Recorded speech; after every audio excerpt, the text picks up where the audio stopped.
o poder das palavras. Falei que ia fazer um vídeo sobre isso e tá aqui. Só que é um assunto super complexo, porque para usar isso no nosso dia a dia, realmente fez uma grande diferença na minha vida, mudar algumas coisas que eu falo, você precisa ou tirar palavras do seu vocabulário, ou adicionar, ou substituir. Só que é um exercício de inovação, é um exercício do dia a dia, não é fácil, né? E geralmente isso acontece por inspiração. Eu tenho uma colega que é a Mari, da Prazerela, e ela é muito incrível e inspiradora, e tem algumas palavras que eu aprendi com ela. Ela sempre conta uma história que ela foi fazer uma terapia, e a terapeuta pediu pra ela ficar assim meio agachada, com os joelhos dobrados, e aquilo dava um desconforto tremendo. Ela ficou muito tempo nessa posição, e a terapeuta começou a perguntar o que ela estava sentindo, e ela só conseguia dizer que era dor, porque ela não tinha vocabulário para falar de sensações físicas. Então a gente fala dor, porque é dor, mas quando ela falou, não, mas o que mais? Não, tô sentindo um formigamento, tô sentindo peso, tô sentindo isso, tô sentindo aquilo. Ela foi desmembrando essas sensações para ter palavras para descrever o que ela sentia. Muitas vezes eu tô fazendo exercício e penso, peraí, está doendo, mas isso é dor? Peraí, será que não é um relaxamento por dentro? Será que não é? Será que não é outra coisa? Comecei a investigar as palavras e com a Mari eu aprendi duas palavras. Uma que eu nunca tinha usado, apesar de conhecer, que é deleite. Me deleitar com as coisas, me deleitar com a vida, me deleitar com uma situação. Ela diz que a gente tem muito pouca palavra para falar de prazer. E outra palavra que ela usa muito, eu passei a usar mais, é potência. A minha potência, o potencial, a potência de algo que cada um tem. E isso eu aprendi ali com ela. Quando eu tô num ambiente de aprendizado, numa sala de aula, eu dificilmente chamo de sala de aula. Eu chamo de ambiente de aprendizado. Também não chamo os alunos de alunos. Eu chamo de participantes, integrantes daquele projeto. É um jeito diferente de falar das mesmas coisas. Eu não tenho problema nenhum em ser professora, eu acho lindo ser professor, mas também não me chamo de professora, mas de facilitadora. Eu estou facilitando naquele momento um processo de aprendizagem. Então são novas palavras, porque eu quero dizer outras coisas realmente, eu quero descolar alguns conceitos que estão na nossa cabeça e acredito realmente que eles fazem uma diferença prática na condução de uma atividade. Muitas vezes o que eu tenho são internautas, não são alunos, não são participantes, são internautas, a gente está se conectando aqui pela internet, tem várias maneiras de falar isso, né? E a palavra aprendiz é uma palavra que eu gosto muito, eu gosto tanto da palavra aprendiz que eu tatuei ela aqui, né? No meio do meu peito tem a palavra aprendiz, por alguns motivos. Primeiro, para lembrar que eu sou aprendiz e que eu posso errar, que eu não tenho que estar certa, que eu posso me contradizer, que eu tô sempre aprendendo. Para tatuar de alguma maneira todos os aprendizes que já estiveram comigo, né? O nome de todos os alunos, de quando eu dei aula em faculdade, quando eu dei aula em curso, nos cursos diários que eu dou. Eu amo essa relação de estar junto com alguém aprendendo alguma coisa. Porque eu aprendo tanto quanto ensino. A gente sabe, quem ensina alguma coisa para alguém, que você realmente aprende na hora que ensina. Não tem jeito, se até ali você tinha aprendido mais ou menos, na hora de ensinar você vai precisar aprender, porque senão não vai acontecer um processo verdadeiro ali, né? As palavras são tão importantes pra mim que eu tenho mais palavras tatuadas no meu corpo. Aqui atrás eu tenho a palavra, não sei se dá pra ver, a palavra mansidão, que é como uma paz em movimento pra mim, né? A paz às vezes traz uma ideia de calmaria, de tranquilidade. Não tem nada a ver comigo isso. Vocês podem ver que não tem nada de calmaria aqui comigo. E a mansidão seria essa paz em movimento. Mas também uma lembrança pra mim de que eu posso ir na mansidão para resolver as coisas, né? Não preciso estar com a faca no dente o tempo todo. E as outras palavras que eu tenho, não vai dar pra ver, mas eu tenho na minha perna o nome dos meus dois sobrinhos, que são filhos das minhas irmãs, e é o nome igual eles escreveram pela primeira vez. Quando eles escreveram pela primeira vez seu próprio nome, que eu acho tão encantador, uma pessoa escrevendo o próprio nome pela primeira vez. E aí é com a letrinha deles, assim, é a coisa mais fofa. Vou ver se eu consigo botar depois pra vocês a imagem. E tem algumas palavras no meu vocabulário que eu estou tentando eliminar, especialmente as que têm conotação racista. Clarear, esclarecer, deixar claro. Então eu fico buscando palavras para substituir até isso ficar automático. Hoje eu ainda tenho que pensar nisso, porque às vezes o clarear vem muito fácil na minha mente. Então eu preciso fazer um processo para inovar. É super difícil inovar o nosso comportamento. A gente fala que inovação é difícil, só que quando chega na gente a gente vê o quanto é difícil mesmo, né? Não é nos outros, é na gente. Então eu uso explicitar, deixar mais didático. Quero deixar isso muito didático para vocês. Será que está sendo bem compreensível o que eu estou falando? Então eu busco palavras para substituir. Eu tenho uma amiga, por exemplo, que ela não fala palavrão de jeito nenhum. De jeito nenhum, você nunca vai ouvir a Cato falar um palavrão. Ela fez um processo dentro dela, ela não fala, ela treinou-se pra não falar. Eu não tenho problema com palavrão, tá, gente? Eu só tô dando um exemplo de que quando a gente decide algo em relação às nossas palavras, a gente consegue fazer isso. Hoje no nosso grupo de inovação teve uma palestra sobre design fiction, que é uma criação de realidades. E esse rapaz da palestra, ele falou sobre a palavra especulação, que ficou uma palavra meio com uma conotação negativa por causa dos bancos, do mercado financeiro, né, de especular. Mas ele estava dizendo que adora essa palavra, porque a gente precisa especular muita coisa para criar realmente outras realidades, criar coisas, a gente precisa especular, ficar especulando. Então é isso que nós vamos fazer agora juntos. Vamos especular. Eu recebi de uma moça que me segue uma tabelinha com palavras em relação à pandemia. Você já deve ter visto isso aí, né? Tô até com a tabelinha aqui. Que sugere a substituição de algumas palavras por outras. Isolado por protegido, confinado por salvando vidas, fim do mundo por novo mundo, eu vou tentar por eu vou buscar, problema por desafio. Isso foi uma coisa que eu aprendi há muito tempo, essa coisa de trocar o problema por desafio. Parecia uma gourmetização do problema quando eu ouvi pela primeira vez, mas facilitou muito para eu desenvolver os meus processos. Então tem que ver o que fica confortável para você. Uma vez eu tomei um pé na bunda, né? Eu morava com uma pessoa, gostava muito, era muito apaixonada, tava casada, não no papel, mas morava junto com essa pessoa. E eu voltei de viagem de um trabalho e a pessoa já tava com outra. E me comunicou e eu fiquei muito arrasada, assim. Eu era a destruição em pessoa. E eu lembro que eu fui contar pra uma colega, ela, e aí, como que tá fulano? Eu falei, me largou. Ela falou, Sheili, não usa me largou. Fala, nós nos separamos.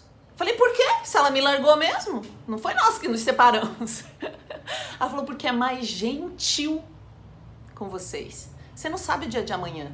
E ela me contou a história dela e do marido, que namoraram durante um tempo, se separaram, ficaram 5 anos separados, cada um teve outros relacionamentos e tal, e depois se reencontraram e estão juntos até hoje, com 2 filhos, felizes e tal. Ela falou, você não sabe o que vai acontecer. Então é mais generoso. E essa é uma palavra que eu tento trazer muito para minha vida e para o meu discurso. Generosidade, amorosidade, carinho, riqueza. As pessoas ouvem isso quando eu falo e o próprio significado da palavra chega nelas, independente do meu discurso, né? As palavras que a gente escolhe fazem muita diferença na impressão que as pessoas têm do que a gente está falando. E nós podemos, claro, criar palavras. Tem uma palavra que eu não sei agora se alguém me falou ou eu criei, mas eu já uso há muito tempo, que é desconcordo. Que é quando eu concordo e discordo da pessoa ao mesmo tempo. Concordo por um aspecto e discordo por outro. E aí eu respondo, desconcordo de você. Por causa disso e por causa disso. Por que a gente não pode ter novas palavras que significam aquilo que a gente quer dizer? Então eu quero sugerir um exercício para você que está me acompanhando. É um exercício que a gente faz em comunicação não violenta, é um exercício super bacana que é, faz uma listinha com todas as frases da sua vida que começam com eu tenho que. Por exemplo, no meu caso, eu tenho que tomar 5 remédios por dia. Coisas que você não gosta, obviamente, né? Eu tenho que deixar a cozinha limpa. Eu tenho que arrumar a cama. Qualquer coisa. Eu tenho que trabalhar com essa coisa que eu odeio. Eu tenho que. Faz uma lista do eu tenho que. Tudo que você odeia, que você tem que fazer, eu tenho que. Depois você vai pegar essa mesma lista e vai substituir por eu escolho. Eu escolho tomar 5 medicamentos por dia. Você vai trazer a ideia de autonomia onde parece não ter autonomia, porque tem. Eu escolho. Eu não tenho o que tomar, eu escolho tomar porque eu quero manter a minha saúde, eu quero sobreviver. Então eu escolho, por mais difícil que seja. Nós temos uma linguagem que nos tira a autonomia, e não só na nossa vida particular, a gente tira também o sujeito das frases, né? Hoje eu vi uma postagem do Marcos Palmeira, o ator, sobre a morte do Flávio Migliaccio e do Aldir Blanc. É assim a postagem. A Secretaria de Cultura, bem como o governo brasileiro, esqueceram de celebrar a vida e a contribuição desses artistas na educação de milhões de brasileiros. É claro que ele estava sendo irônico, mas substitua o esqueceram por escolheram. A Secretaria de Cultura, bem como o governo brasileiro, escolheram não celebrar a vida e a contribuição desses artistas na educação de milhões de brasileiros. Significa dar o nome aos bois. Nós temos muito esse hábito aqui no Brasil e na imprensa de um modo geral do mundo inteiro. Até tem páginas que se dedicam com uma caneta desmanipuladora que ela pega enunciados de matérias e corrige. O que quer dizer isso? A gente é manipulado por palavras o tempo todo. As pessoas usam ela para manipular a nossa percepção da realidade. E uma que eu vejo sempre. X mulheres são estupradas por dia no Brasil. Uma mulher é estuprada a cada 11 minutos no Brasil. Parece que ela violentou a si mesma, né? Porque não é a mulher que é estuprada. Cadê o sujeito da palavra? Quantos homens estupram uma mulher? Tem estudos que mostram a porcentagem de homens que estupram uma vez para aqueles que estupram mais vezes. Então eu tenho que dizer, tantos homens estupram no Brasil por dia. Essa é a matéria. Só que a gente ouve ao contrário e não questiona. Um pouquinho antes da pandemia, teve uma matéria, teve um rebuliço, porque o governo tirou mais de 1 milhão de pessoas do Bolsa Família. Só que a matéria era assim. Mais de 1 milhão, né, tinha um número exato, mais de 1 milhão de pessoas saíram do Bolsa Família nesse mês. Perderam acesso ao benefício do Bolsa Família. Não é mais de 1 milhão de pessoas perderam acesso ao benefício do Bolsa Família. O governo decidiu tirar desse benefício mais de 1 milhão de famílias. Tem que ter um sujeito nessa frase. Tantos trabalhadores foram demitidos durante a pandemia até agora no Brasil. X empresas decidiram demitir trabalhadores agora no Brasil. Ai, Sheili, mas isso parece... Talvez eles não tiveram alternativa. Tudo bem, eu não tô questionando os motivos, mas é um fato. Escolheu por quê? Escolheu porque não ia se manter? Escolheu para... Mas você precisa fazer isso dentro da sua mente para não cair nessas manipulações. O governo do Paraná disponibiliza aulas via televisão para os alunos do ensino fundamental. Aí tem o sujeito, não é assim? Alunos do fundamental estão recebendo aulas via televisão. Aí tem o sujeito. Então por que às vezes tem o sujeito, às vezes não tem o sujeito? A gente precisa ficar prestando atenção. Essas estratégias de manipulação são muito variadas. Tem um rapaz que comenta num programa de rádio junto com alguns jornalistas e ele usa muito a falácia do espantalho. Ou seja, o jornalista fala uma coisa e ele não podendo competir em argumentação, ele não tem uma argumentação para criticar o que o jornalista está falando. Então ele vai lá e critica o jornalista.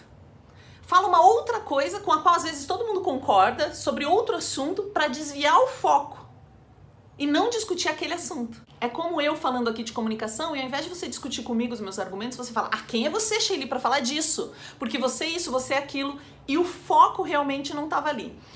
E eu escrevi, eu comentei num post onde eles colocaram uma conversa dessa falando, nossa, é muito impressionante como essa pessoa, fulano, usa essa estratégia de desviar o assunto, né? A falácia do espantalho. Vocês não acreditam. Este homem é tão bom manipulador de audiências que ele pegou e fez um vídeo sobre a falácia do espantalho para justificar ele fazer a falácia do espantalho. Quando alguém vai lá e fala uma coisa e ele não tem como argumentar com aquilo, ele diz que a pessoa está usando a falácia do espantalho e aí ele começa a falar sobre a teoria da falácia do espantalho. Ele usa essa informação sobre uma falácia para criticar a pessoa. Ele tira o teu foco do que a pessoa está dizendo para argumentar que essa pessoa está te manipulando. É impressionante, gente. A gente tem que ficar muito esperto. E aí eu quero indicar para vocês um canal do YouTube da Jana Viscardi, onde ela analisa discursos. Ela faz análise do discurso, que é uma disciplina que eu amo. O que ela faz? Ela pega um discurso de um político, por exemplo, que parece que não tem nem pé nem cabeça, e ela vai, inclusive, mostrar para você quantas vezes ele falou a palavra tal, para enfatizar isso na sua mente. Por que ele usou tal exemplo que parece que não tem nada a ver, mas tem tudo a ver? Então fiquem atentos no canal dela. É um excelente estudo para esse momento de pandemia, porque nós estamos o tempo todo imersos na comunicação. E você pode ver isso inclusive no mito das civilizações, né? No princípio era o verbo. Essa ideia de que vem o pensamento, a fala e depois se concretiza uma realidade, está na origem de muitos mitos. E eu quero dividir um com vocês, porque eu dirigi a reinauguração do Teatro Amazonas, gente. Acho que foi tipo em 2004. Eu tinha 4 povos lá, Tucano, Ticuna, Banil e Munduruku, participando desse espetáculo de teatro que a gente fez para a reinauguração do teatro. No mito da criação do universo, segundo os tucanos, que são do tronco Aruaque brasileiro, o universo começa com música. É o som que dá origem a todos nós. Eu nunca vou esquecer essa frase. As músicas andavam dançando e fazendo carinho. E essas mesmas músicas constroem uma mulher. É uma mulher feita de música que constrói a si mesma a partir do quadril, da bacia do quadril. Ela se constrói e depois ela vai construir todas as humanidades. Ela constrói o trovão, que é o primeiro avô do mundo, depois o sol. E nós estamos todos aqui, segundo essa lenda, essa mitologia, por causa da música, por causa do som primeiro que gerou todos nós. Então, vamos prestar atenção no poder desse som, no poder da nossa palavra, porque é poderosa mesmo. Um abração para vocês.